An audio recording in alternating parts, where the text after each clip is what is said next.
तो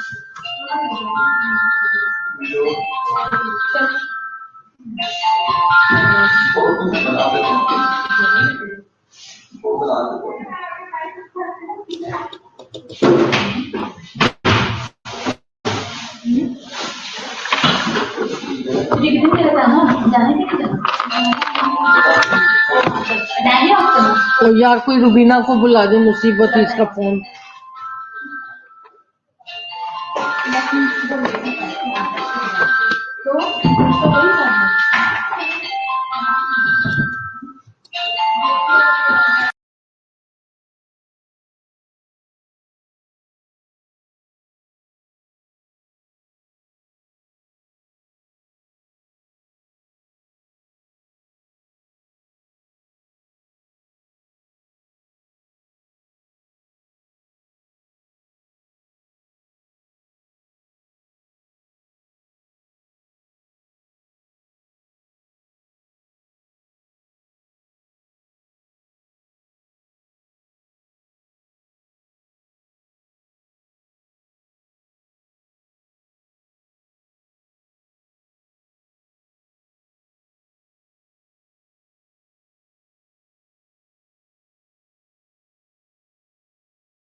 Good afternoon,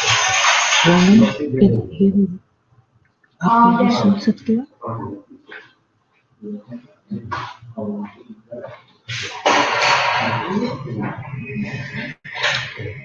क्या आप मुझे सुन सकते हो?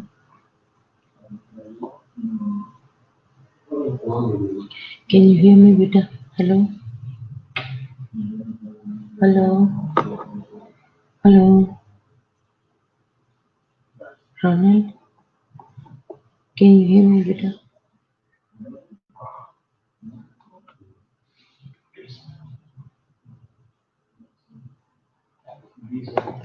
Hello?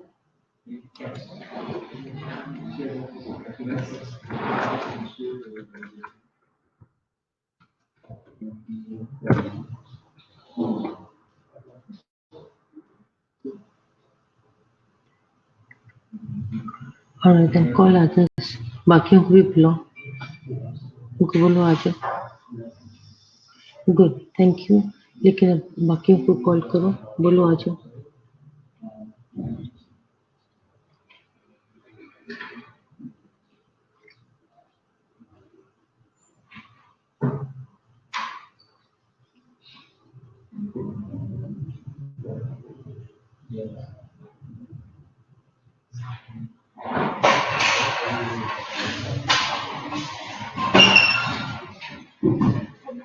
हेलो हेलो हेलो बेटे बाकी क्लास को भी बुलाओ, उनको बोलो आ जाओ क्लास में.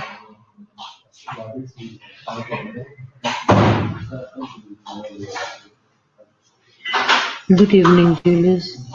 अब जूलियस अपनी अटेंडेंस लगा के तो गायब हो जाए, मुझे क्या.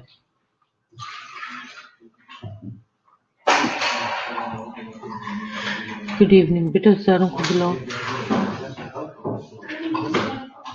आज मुश्किल सिर्फ 1 घंटे की क्लास है और मैंने काफी सारा पढ़ाना है, तो बोलो जल्दी से आ जाए क्लास में, वरना मैं शुरू करने लगी.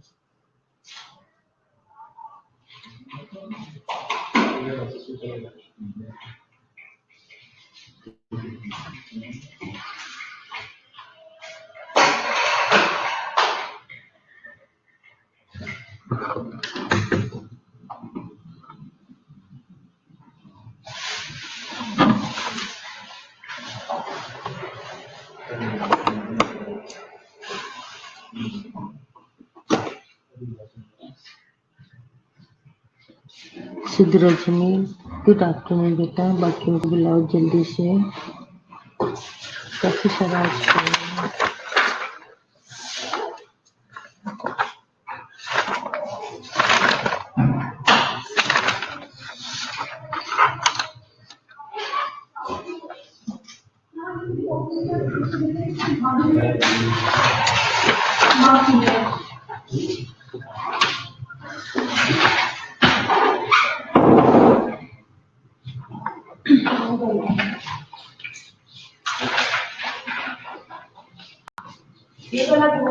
नीलम, इतने दिनों के बाद आज कहाँ से आ गई है, इतनी छुट्टियां कर करके.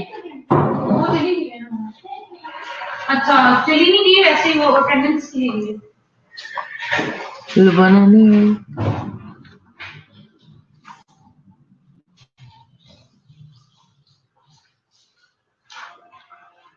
बाकियों को भी बुलाओ, जल्दी आ जाओ, 5 हो गई हैं. ये कौन सा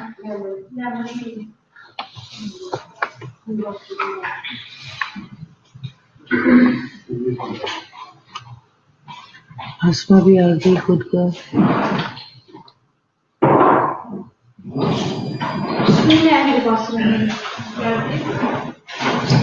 ओके बेटा, मैं शुरू कर.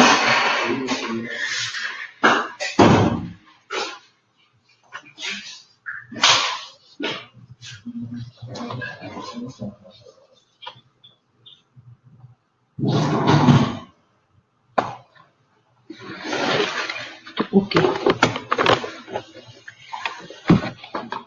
आज हम पढ़ेंगे आईसीयू साइकोसिस.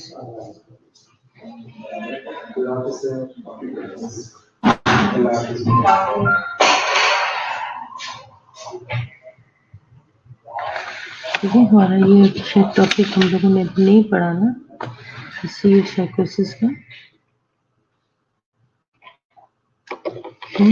हसमा बेटा, हम लोगों ने इस टॉपिक को भी कवर नहीं किया ना, आईसीयू साइकोसिस को.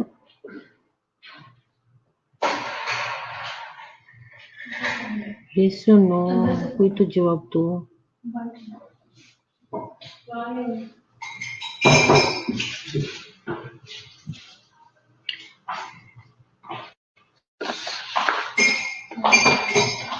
ओके, मैं शुरू करने लगी हूँ।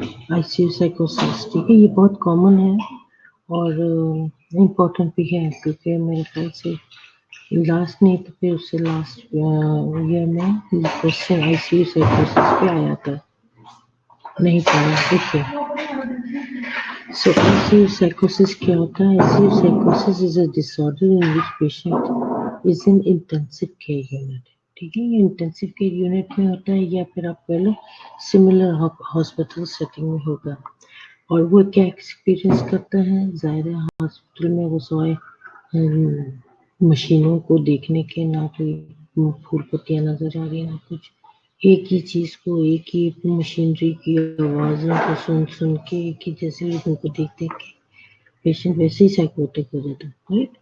उसमें उसको एक्सपीरियंस करता है वो एंजाइटी के, ठीक है, एंजाइटी को करेगा, बिकम्स पैरानॉइड, पैरानॉइड हो जाएगा। उसमें लोगों को उसको उसके क्या कहते हैं आवाजें सुनाई देगी, लोग नजर आएंगे, right? And see things that are not there, right? And becomes severely disoriented in time and place, become very agitated, even violent, etc. ठीक है। ये पेशेंट जो है, क्योंकि इतना सारा दिन एक ही चीज को देख देख के, एक ही आवाजें सुन सुन के पैरानॉइड से हो जाते हैं। एंड देन दे स्टार्ट, पता नहीं क्या क्या सोचें उनके ज़हन में आती होंगी, right. And then they hear things, they look, they see things that are not there, and they become disoriented। कि अभी वो कहाँ पर है, किधर है, आज क्या दिन है, आज महीना कौन सा चल रहा है, दिन कौन सा है, ठीक है, सो फोर्थ। बात वो इतने एजिटेटेड हो जाते हैं कि वो वायलेंट तक हो जाते हैं, ठीक है, बेकाबू से हो जाते हैं। सो this is ICU psychosis, right? Definition is ICU psychosis is a form of delirium or acute brain failure, ठीक है। delirium क्या है? delirium is a is a panicky state of mind है। they don't know what are they doing, क्या हो सकता है, mental state का ये बड़ा वो है, क्या कहते हैं,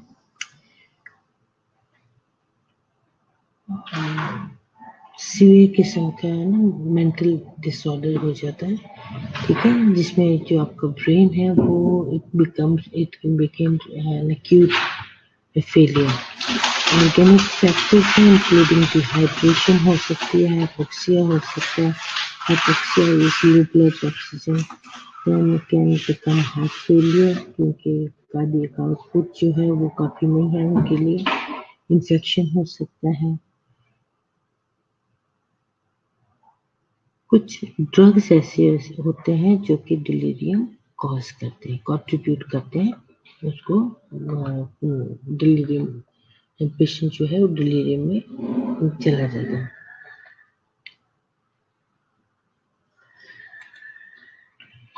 ओके, उसके फैक्ट्स क्या होते हैं? Patient in an intensive care unit और हॉस्पिटल में बिकम डिलीरियस, मीन्स डिलीरियम में, ठीक है।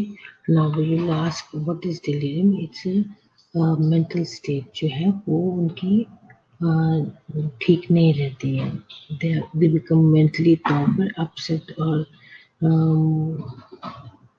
अगर उसको आपको एग्जैक्ट वो चाहिए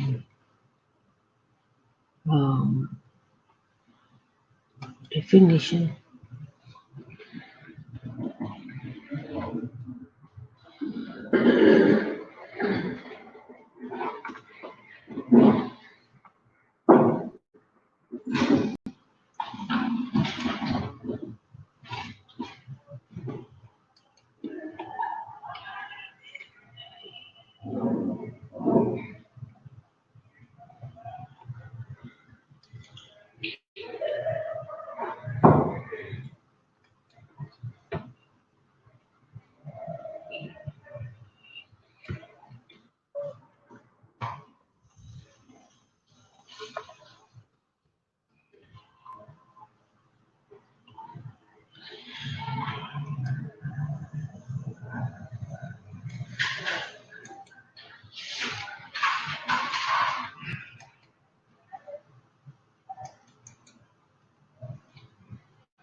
ठीक हो गया? अब आप लोग को समझना आसान हो जाएगा। से disturbance and mental activities that results in confused thinking and reduce awareness of the environment that is delirium. Then ICU psychosis जो है वो temporary condition है and can be treated. ठीक है, है तो टेम्परेरी जॉब है, लेकिन ये चेंज हो ठीक हो सकता है, ट्रीट हो सकता है। There is no difference between ICU psychosis and delirium. Both are same. ठीक है, साइकोटिक पेशेंट भी मेंटल डिस्टर्बेंस है, ठीक है, मेंटल डिसेबिलिटी कंफ्यूज होते हैं और उनको एनवायरनमेंट की अवेयरनेस कोई नहीं होती, राइट? ओके, खाना भी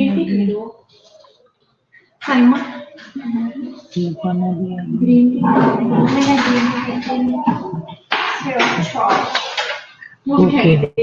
Then the ICU psychosis is treated by variety of methods and treatment. इनको वैरायटी काफी मेथड्स आ जाते हैं जिनको आप इनको बहुत सारे हैं जो प्यार से हो जाते हैं।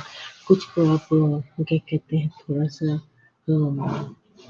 कोई मूवी वगैरह लगा दो, कोई ऐसी चीजें टीवी लगा दो जिसको वो देख के थोड़ी सी उनकी माइंड चेंज हो जाए। ठीक है, कुछ मेडिसिन दिए जाते हैं जिससे वो ठीक हो सकते हैं। ठीक है, ताकि ये जो चीजें सुनाई दे रही हैं, दिखाई दे रही हैं, ये कम हो सकती हैं, right?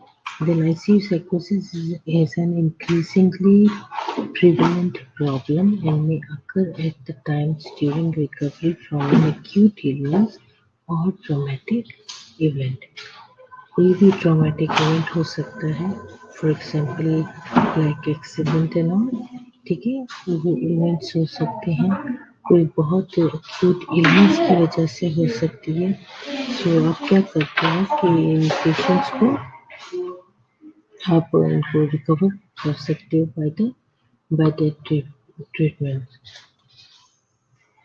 ICU psychosis can be dangerous also, ठीक है, क्योंकि हमने आगे देखा कि ये लोग वायलेंट हो जाते हैं।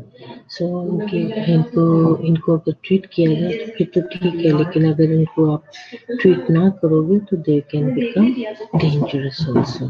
ठीक है, all efforts should be made to relieve ICU psychosis। आपको वहाँ एज एन ICU नर्स आपको हर मुमकिन कोशिश करनी है, अपना पूरा एफर्ट लगाना है ताकि वो अपने उस साइकोसिस से बाहर निकले। ठीक है, द साइंस ऑफ साइकोसिस usually resolve shortly after the patient leaves the ICU। जब वो ICU छोड़ देता है, वो मशीनों की टू टू टी टी से बंद हो जाती है। ठीक है, एक ही जैसे लोगों की हाय हुई सुननी बंद हो जाती है, लेकिन जिस वक्त वो ICU से बाहर निकल आएगा वो काफी हद तक बेहतर हो जाएगा। ICU psychosis may last 24 hours or even up to 2 weeks with various symptoms occurring at different times. मुख्तलिफ वक्तों में जैसे जैसे हो सकता है उसको वो इवेंट याद आ जाता हो तो वो दोबारा से उस साइकोटिक किस्म के रवैये में आ जाए। लेकिन क्या होता है कि ये 24 आवर्स में हो सकता है या फिर वो 2 हफ्ते तक भी इस साइकोसिस में साइकोटिक सिचुएशन में रह सकता है। ठीक है, तो अब ये होता है कि अगर वो थोड़ी देर के लिए ठीक हो भी जाए लेकिन वो दोबारा से भी उस साइकोटिक बिहेवियर में आ सकता है। ठीक है, डिफरेंट टाइम्स में many factors can involve in causing ICU साइकोसिस। बहुत सारे फैक्टर्स हैं जो उनको वो सारा कुछ ये जो है ना फैक्टर्स जो है वो कॉज कर सकता है ICU साइकोसिस। Like you know factors can be, हमने देखा कि सीवियर इलनेस है, कोई इवेंट है, कोई बात ऐसी हो जाती है कि जो मतलब मिलती जुलती उसको एकदम रिकॉल कर ले। तो कुछ बातें हैं जो कि रिकॉल होती हैं एंड देन वो दोबारा से उस फैक्टर के इन्वॉल्व हो जाता है साइकोसिस में। Now, what is ICU psychosis? Is a disorder in which patient in an intensive or similar setting experience a cluster of serious psychiatric symptoms. Another term that may be interchangeably for ICU psychosis is ICU syndrome. And syndrome means बहुत सारी बातों को आप collectively इकट्ठा कर लो तो it becomes a syndrome. So बहुत सारी बातें हैं जो कि collectively इकट्ठी हो जाए और उसको वो चीजें दोबारा से रिकॉल हो जाती हैं, जिसकी वजह से ये आप कह सकते हो कि वो दोबारा से चार्जेबल हो गया, साइकोटिक हो गया. ICU psychosis is also a form of delirium and acute brain failure. ये हम पहले भी पढ़ चुके हैं, so ये उसने उन्होंने बताया कि ये. Now what causes ICU psychosis? क्या चीज है? पहले तो हम देखेंगे environmental causes. ठीक है, environmental causes के अंदर sensory deprivation है, sleep disturbance, pollution, continuous light levels हैं. ठीक है, हम देखते हैं सेंसरी डिप्राइवेशन में क्या होता है. The patient being put in a room that often has no windows and is always all away from family, friends, and all that is familiar and comforting.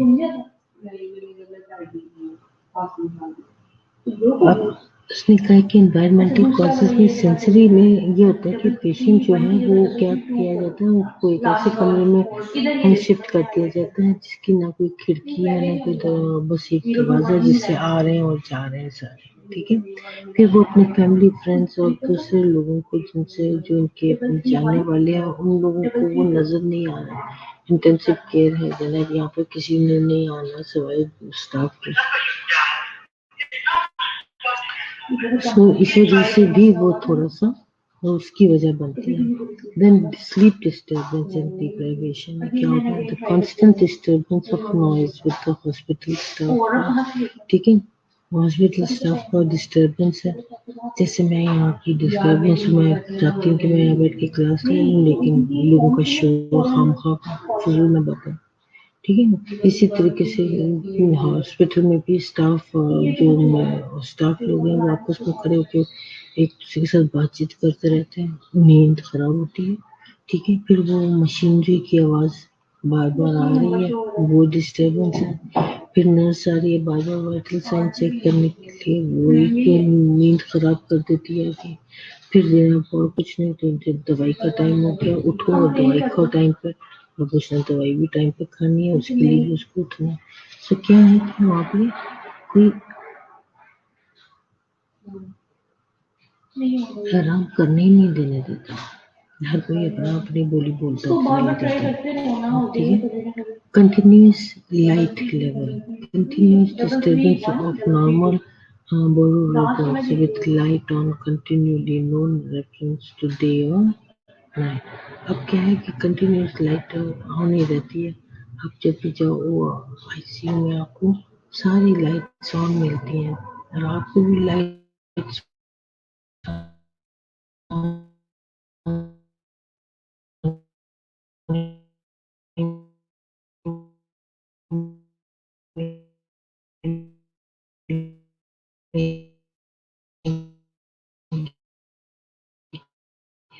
तो इसलिए पेशेंट को पता ही नहीं लगता कभी दिन में क्या रात और रात का कोई पता ही नहीं लगता कि बाहर दिन में क्या रात है. ठीक है, तो ये भी एक कॉज बन सकता है.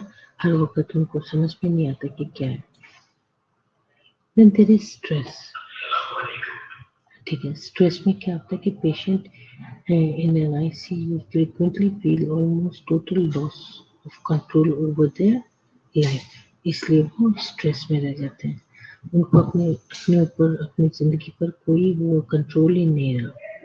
Right, so that causes stress. और यही कंटिन्यूस स्ट्रेस जो है साइकोटिक होने का सबब बनता है. Right? Then lack of orientation. A patient's loss of time and date. ठीक है, lack of orientation. Orientation क्या है कि इस वक्त दिन है कि बाहर रात है, शाम हो गई है कि सुबह का वक्त है. इस तरह का उसको। सो इसके साथ भी वो परेशानी रहती है कि अब क्या तारीख है, आज क्या दिन है, भाई दिन है कि रात।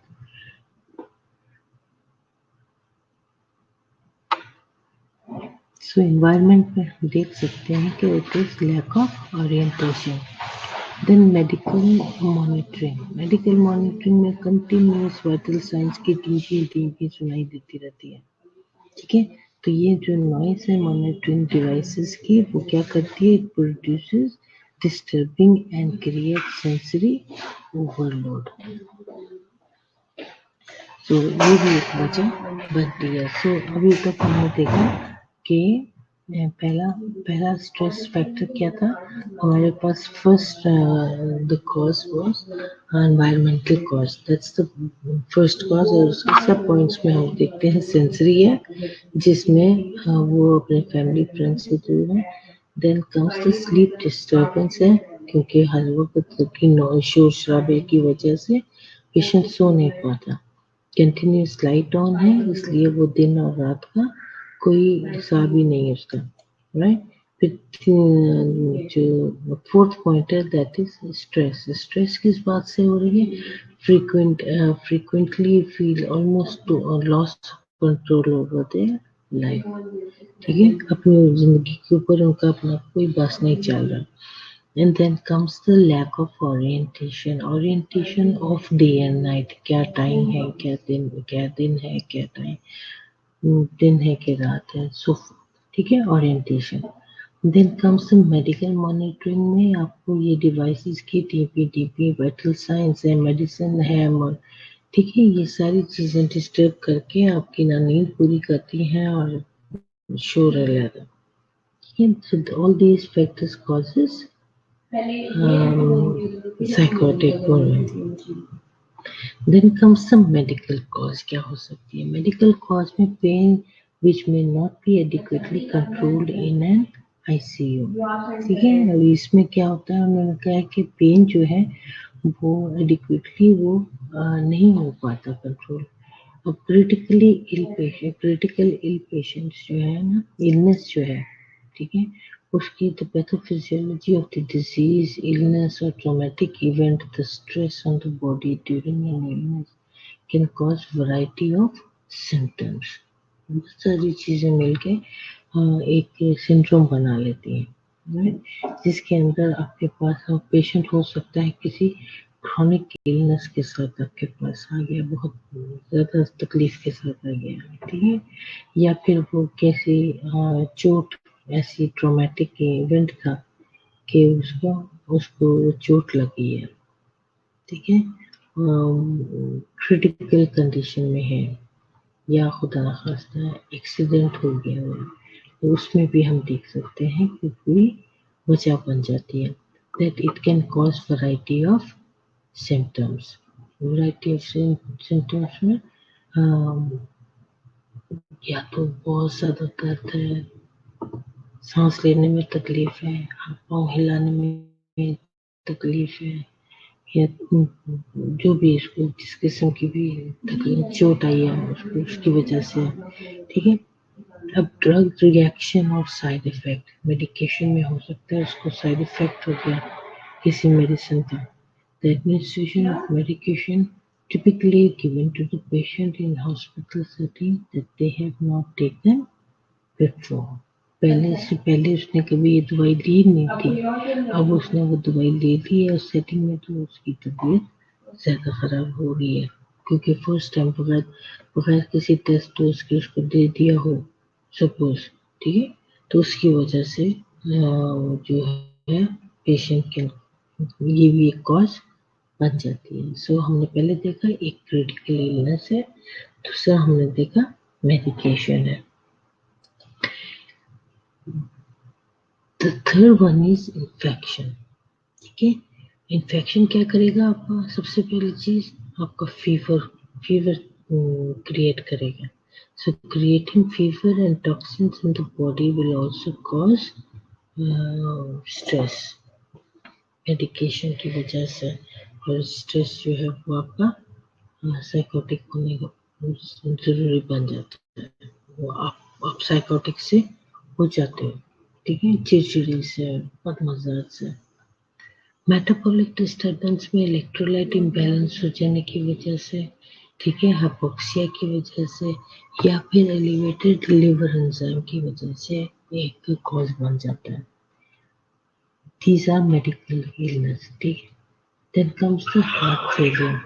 अब हार्ट फेलियर में क्या होता है? इनएडिक्वेट cardiac output, right.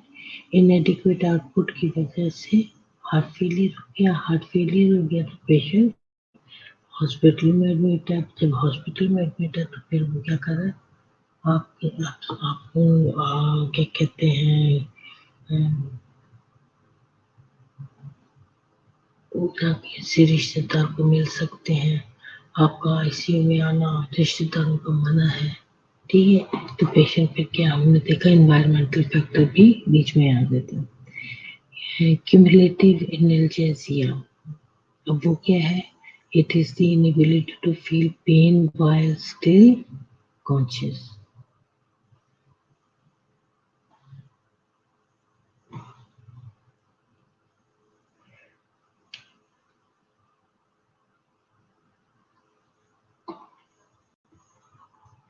Analgesia is something जो आप पेन दूर करने के लिए देते हो, लेकिन उसमें क्या है, पेशेंट फील ही नहीं करता है उसको।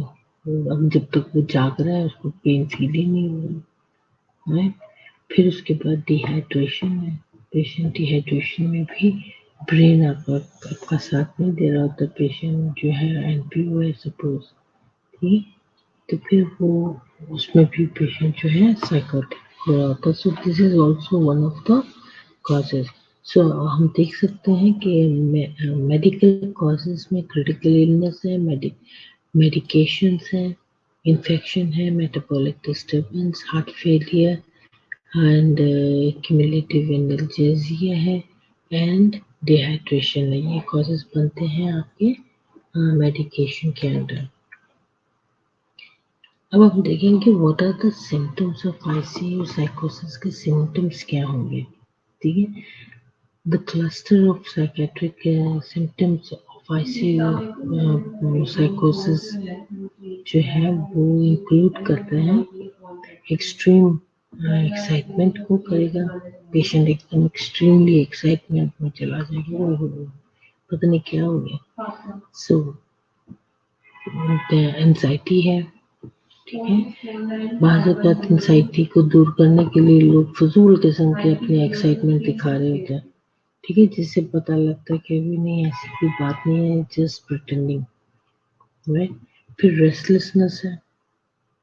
अब रेस्टलेस क्यों होगी? रेस्टलेसनेस होगी कि जब उसको अजीब गरीब किस्म की आवाज़ें सुनाई दे रही हैं, उसको हेलुसिनेशन हो रही है कि कोई मेरे पीछे खड़ा है, मेरा गला दबा देगा, मुझे फांसी दे देगा, धक्का मार देगा मुझे, फिर ठीक। सो क्लाउडिंग ऑफ कॉन्शियसनेस मतलब कि ऐसे धुंधलापन सा नजर आ रहा है उसे, राइट। सो इसके अलावा भी हम देख सकते हैं नाइटमेयर्स, रात को सो रहा है, डरावनी ख्वाबें आ रही हैं। पैरानिया जो है, that is a thought process that cause you have a irritational suspicion, ठीक है, mistrust of other people with paranoia may feel like that they are being persecuted or that someone is out to get him. Out to get him means बाहर कोई खड़ा है उसको मारने के लिए, right?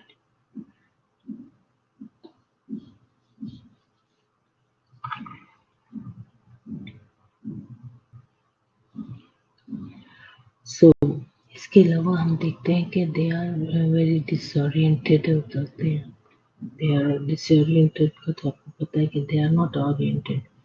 उनको नहीं पता कौन आया है, कौन मिलके गया है, कि उसकी माँ है, कि उसकी बहन है, कि उसका बाप है, ठीक है। They are disoriented. एजिटेशन, चिड़चिड़े से हो जाते हैं। Delusions, they don't know which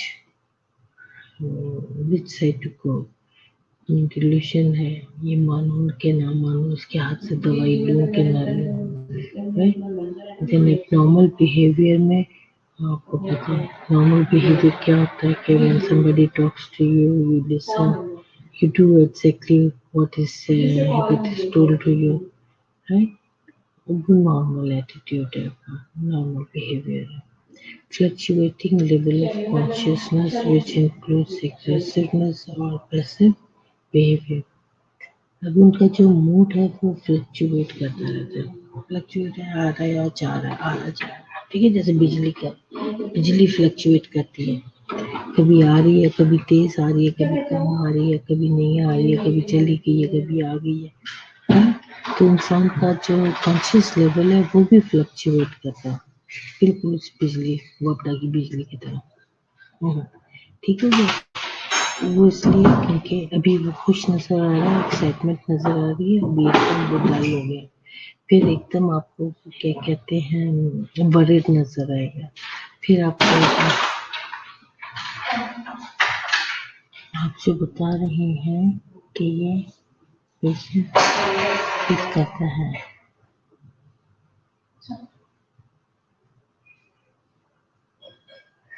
कि कोई खड़ा हो गया है, उसकी बैक साइड में कोई है या दिया गवा देखा दे दे दे।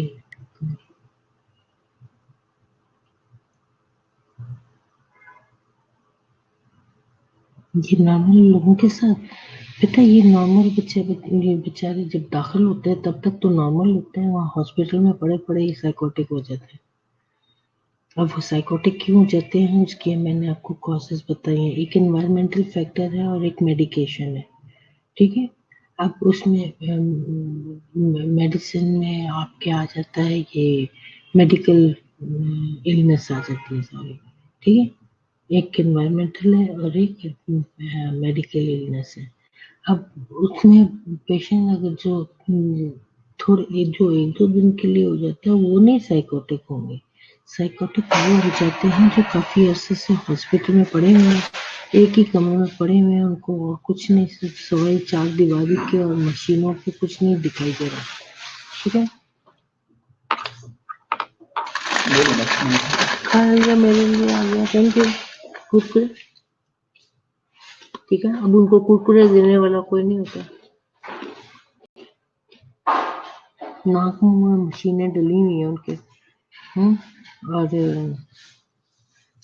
और क्या है कि एक ही जैसे वही लोग रोज रोज नजर आते हैं उनको,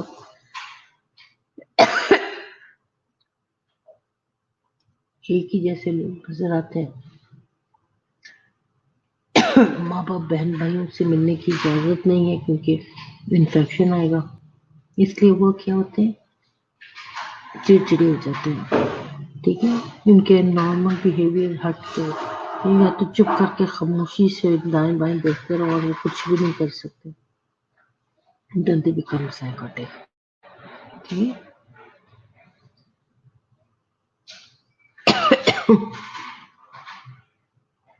बेटा ये पैरानोमिया ये मतलब आप ये नहीं कह सकते कि सारा कुछ एकदम सारों में आ जाएगा, किसी पेशेंट में कुछ हो जाता है, किसी पेशेंट में कुछ हो जाता है, ठीक है। वो साइकोटिक इसी को कहते हैं, मेंटली लोग सारे डिस्टर्ब होकर रह जाते हैं, ठीक है। और फिर हॉस्पिटलों में इन लोगों को चीजें दिखाई देती हैं जो तो बहुत सीरियस, जो पुराने पेशेंट होते हैं, ठीक है, उन लोगों को they do have hallucinations। Hospitals में अक्सर आप अच्छे भले लोगों को चीजें नजर आ जाती है, सो ये भी एक वजह बनती है। कुछ पूछना हो?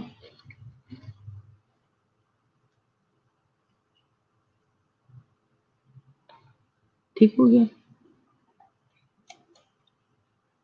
In short patient become temporary तौर पर वो साइकोटिक हो जाते हैं। जरूरी नहीं कि वो बिल्कुल ही मेंटल हो जाते हैं। इनको आईसीयू से बाहर निकलेंगे तो ये ठीक हो जाएंगे, ठीक है, लेकिन जब तक तो उनको आईसीयू की जरूरत है वो आईसीयू में रहते हैं। सो ये थोड़ी सी टेम्पररी तौर पर साइकोटिक हो जाते हैं, फिर ठीक हो जाते हैं। सिम्टम्स वेरी है greatly from patient to patient. जो तो अच्छे मजबूत क्या जहन के मालिक होते हैं उन लोगों को शायद ना होता हो ऐसा, लेकिन जो बेचारे हैं ना कमजोर, ज्यादा ही एहसास तबीयत के, वो जल्दी साइकोटिक हो जाते हैं। The onset of ICU psychosis is usually rapid। जो onset है वो रैपिड है एंड इट इज अपसेटिंग, ठीक है, परेशान कुन है, frightening to the patient and family members, ठीक है, मरीज के लिए भी वो जरा थोड़ा सा तकलीफ पे और परेशान कुन हो जाते हैं या डर भी जाते हैं कि पता नहीं मैं कभी ठीक भी होऊंगा कि नहीं, ठीक है। लेकिन ये एक समझने की बात है कि these are temporary sort of problem, ठीक हो जाता है। हाउ इज आईसीयू साइकोसिस डायग्नोस आप कैसे करोगे? The diagnosis of ICU psychosis can be made only in a absence of a known underlying medical condition that can mimic the symptoms of ICU psychosis. The medical assessment जब करोगे तो आप it is important to search for other causes of mental status abnormalities such as आपको मालूम करना है कि उसकी असेसमेंट में इसको कहीं स्ट्रोक तो नहीं हुआ, ठीक है, उसका ब्लड शुगर लेवल तो नहीं कहीं गिर गया, उसका ड्रग या अल्कोहल विड्रॉ तो नहीं कर लिया, ठीक है, क्योंकि पेशेंट जो नशे के आदी होते हैं, ठीक है, उनको इस प्रॉब्लम में उनसे अगर ये चीजें नशे की चीजें इनसे दूर कर दो तो उसके भी वो थोड़ी देर के लिए ज़हनी तवाज़ुन उनका खराब हो जाता, ठीक हो गया। Any other medical condition that में रिक्वायर ट्रीटमेंट, कोई और मेडिकल ट्रीटमेंट हो जिससे उनको उनकी इलाज होना शुरू हो जाए। लेकिन इन सब चीज़ों के बावजूद हम देखेंगे कि इन पेशेंट्स को सबसे ज़्यादा किस चीज़ की ज़रूरत है? सेफ्टी की, ठीक है, इनकी सेफ्टी बहुत मायने रखती है बिकॉज ये जो साइकोटिक पेशेंट होते हैं उनको अगर आपने थोड़ा सा निग्लेक्ट किया they can even cause the suicide, ठीक है, so you need to keep an eye on them, very important।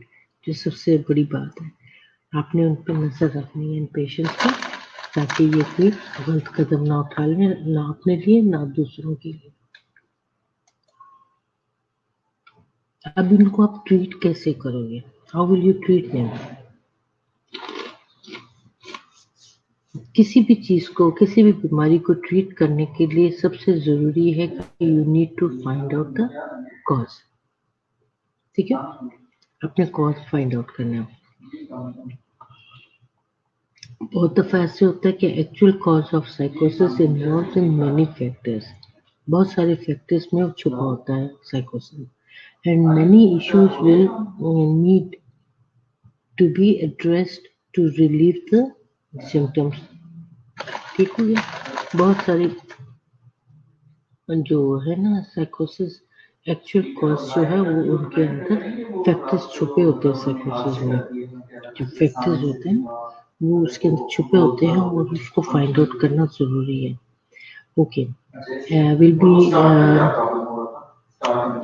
And many issues will need to be addressed to relieve the symptoms. A first step is a review of a patient's medication को देखो क्या ले क्या रहा है, वो कोई ऐसी मेडिसिन तो नहीं है जिसकी वजह से वो साइकोटिक हो रहा है, ठीक है। अब जिस फिजिशियन का वो पेशेंट है तो इंचार्ज जो the physician incharge of the patient along with the pharmacist can review each of the patient's medication to determine if they may be influencing the delirium. कुछ दवाइयाँ ऐसी होती हैं जो कि डिलीरियम कॉज कर रही होती हैं। अब ये डॉक्टर को और फार्मासिस्ट को इकट्ठे मिल बैठना चाहिए कि कोई जो दवाइयाँ हैं उनमें से कौन सी ऐसी दवाई है जो कि उसको डिलीरियम पैदा कर रही है उसके लिए, राइट। सो ये उन लोगों का काम है कि ये मिल बैठ के तो फाइंड आउट करें।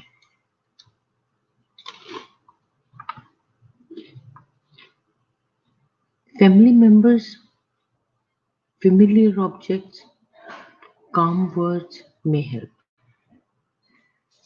ठीक है, मैं आपको बहुत हल्की अच्छी सी मिसाल देती हूँ, आप लोग हंसना नहीं, ठीक है।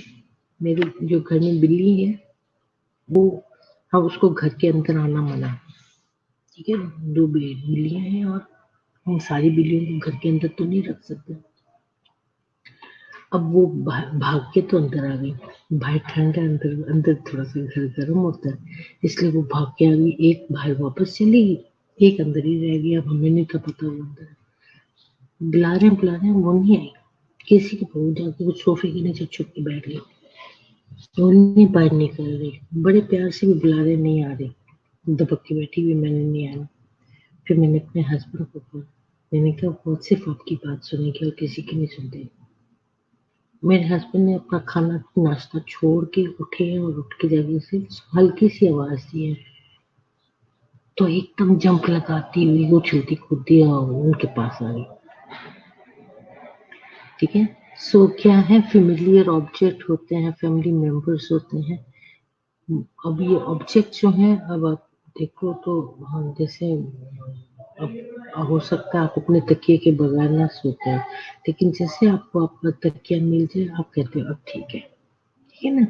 फिर कुछ होते हैं काम वर्ड्स होते हैं, अगर आप प्यार से किसी को समझाओ तो वो जरूर समझ जाएंगे बात को। तो बाज़ वक़्त आपके अच्छे अल्फाज, आपका जो टोन है, ठीक है, वो भी आपको हेल्प करता है।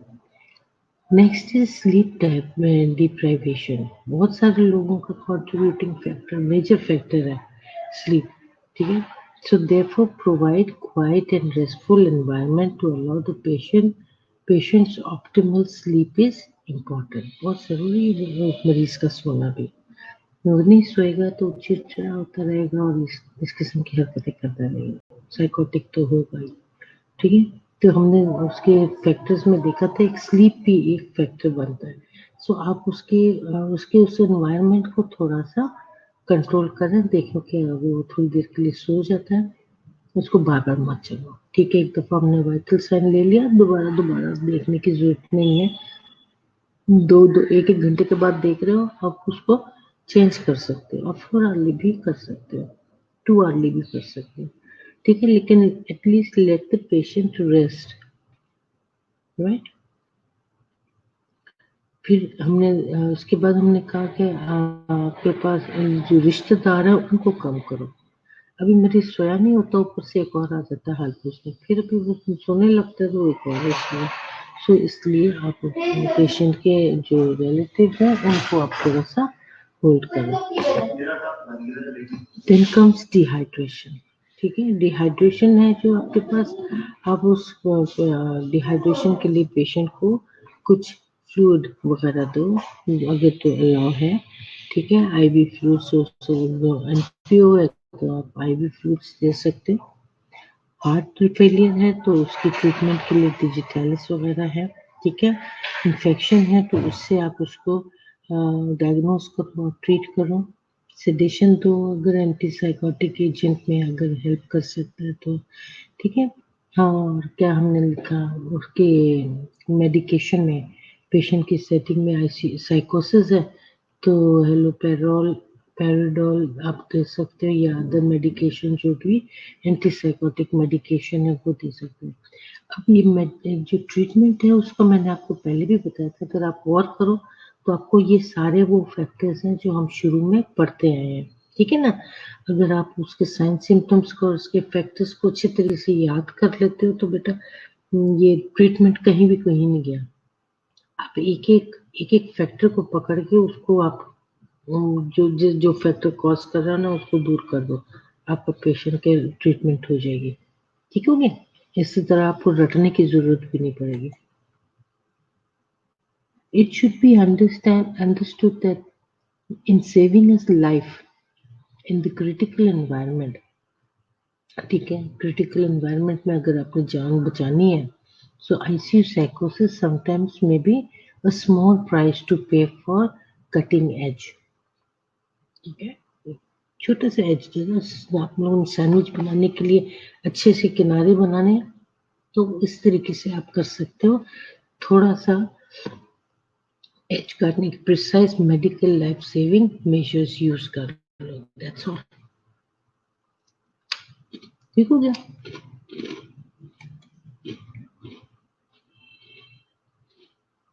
प्रिवेंट कैसे करोगे? प्राइमरी गोल है आपका, आपने इसको करेक्ट कैसे करना है। एनी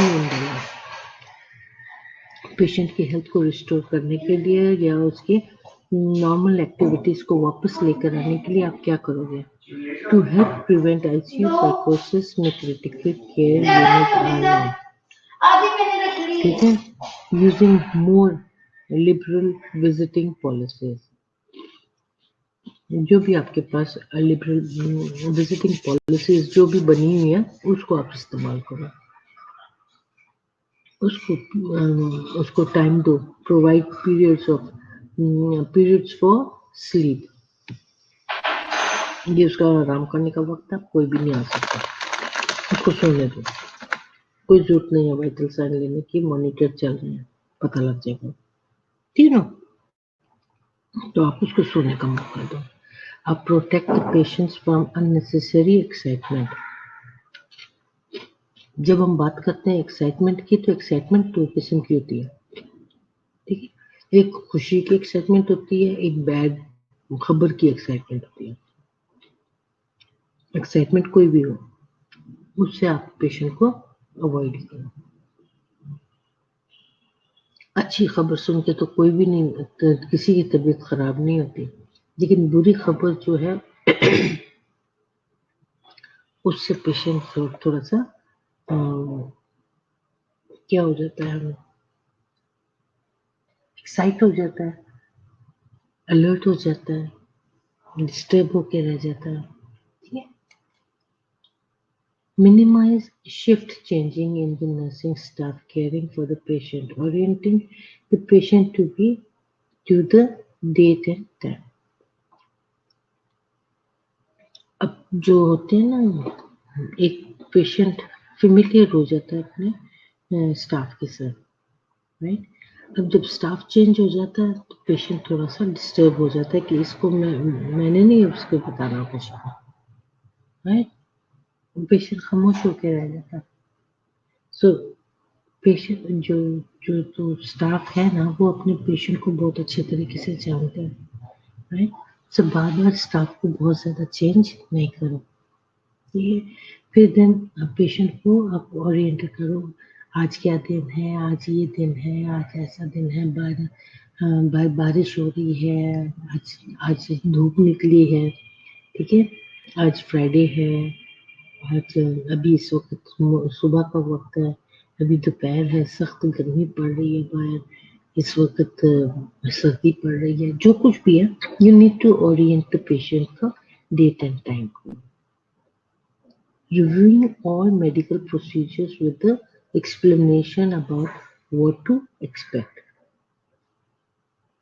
आपने जो कुछ भी प्रोसीजर करते हैं पेशेंट को साथ, आप थोड़ा सा, हमने नर्सिंग में भी पढ़ा, explain the procedure to the patient, explain what are you going to do with the patient, ठीक है ना।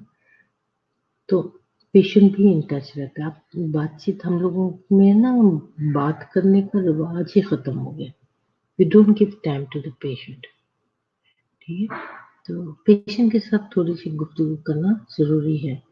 पेशेंट भी अच्छा लगता है, पेशेंट को भी, अगर बेशक वो बोल भी ना सकता हो, वेंट पर हो, वो नहीं बोल सकता, लेकिन he can hear you, right?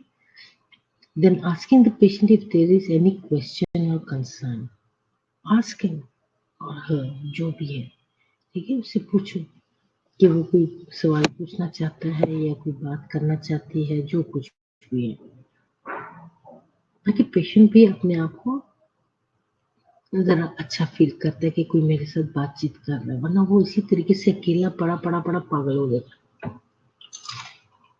Talking with the family to obtain information regarding religious and cultural beliefs and even coordinating the light with the normal day and night cycle etc. ठीक है, patient के family members के साथ भी बातचीत करो, क्योंकि वो भी बेचारे परेशान होते हैं, है ना। तो छोटी छोटी सी बातें आप बता सकते हो, आज उसने अपनी एक उंगली हिलाई है, आज उसने आंखें झपकी हैं, राइट, बुलाने पर वो आंखें झपकते हैं, उसका मतलब है वो सुन रहा है, आपकी बातें सुन रहा है। तो ये छोटी छोटी बातें जो है बहुत मायने रखती हैं, राइट। उनके कल्चर एंड बिलीफ के बारे में पूछो, राइट। ये चीजें जो है ना, और फिर ये बातें बहुत पेशेंट के लिए भी अच्छी रहती हैं और रिलेटिव्स के लिए भी। Okay. The next is how long does ICU psychosis last and all. There are a lot of questions there, and we'll continue with the same topic on Monday, right? And meanwhile, जो कुछ पढ़ाया है उसको आप लोग digest करो, उसको पढ़ो। कहीं आपको मिल जाता है ICU साइकोसिस, तो आप उसको निकाल के अच्छे तरीके से पढ़ो, ताकि आपकी जो नॉलेज है वो, बेटा दीज क्वेश्चन, पता नहीं ये क्वेश्चन में से कौन सा क्वेश्चन है जो आपके पास इम्तिहान में आ जाए। साइकोसिस से रिलेटेड एक आया था पिछले दिनों में, ICU साइकोसिस, ठीक है। So it's ICU psychosis is an important topic, need to study, right? So let me take your attendance now. Ronald आया, और फिर कौन आया, लुबाना आ गई, गुड हो गया, आबदा आ गई, आसमा आ गई, और कौन है, जूलियस है, इफ्रा है, नीलम है, सिदरा जमील है, सहर अरूज आज भी नहीं आई। सहर अरूज को कुछ हो गया क्या जो नहीं आ रही आज के? आसमा, आबदा, हबीबा नहीं आई आज, इफ्रा आ गई, जूलियस, लुबाना, नीलम, रोनाल्ड, सादिया भी नहीं, सादिया आई है, सादिया यास्मीन नहीं आई ना।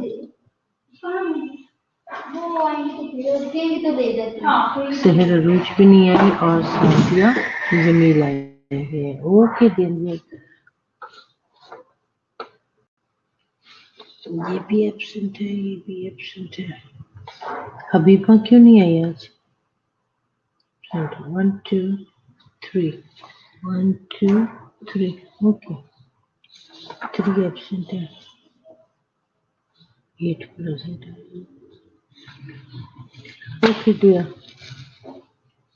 bye for now and hope to meet you again on Monday. Take care.